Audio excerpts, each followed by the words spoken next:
We have been bombarded in our community with complaints on the managed care program, specifically related to the behavioral technicians are not getting paid, and they're not getting paid because we removed all of them from being approved, we being AHCA.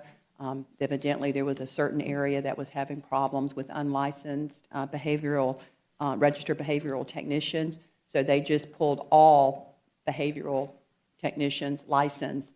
So therefore, the ones that were doing it correctly are no longer getting paid, but they're being told and asked to continue to perform the service. Are you aware of the situation? And if you are, do you know where we are on rectifying the problem? You're recognized. Thank you. If you don't mind, I'll give a little bit of background on this. Behavior analysis services are services for children with disabling behavioral conditions, mostly autism spectrum disorders, but others. We have had an explosion of growth in this service. But over almost 2 years ago, we promulgated a rule which was to increase the qualifications for the lowest level of people who provide this service, the behavioral technicians. These people go into individuals' homes and work with these children with severely disabling conditions.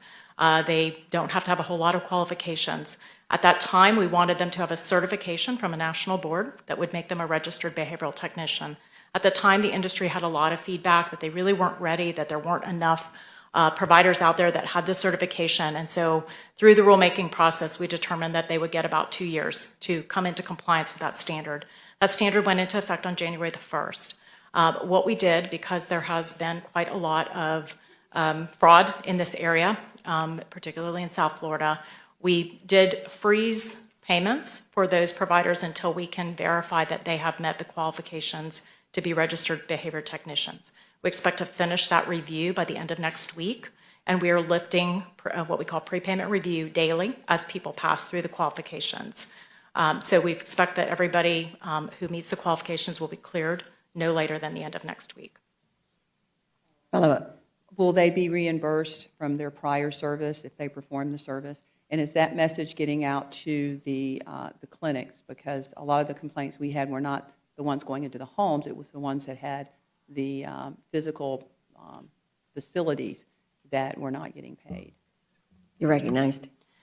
Yes, we put out some messaging to providers on Friday, and we're happy to share that with the committee as well.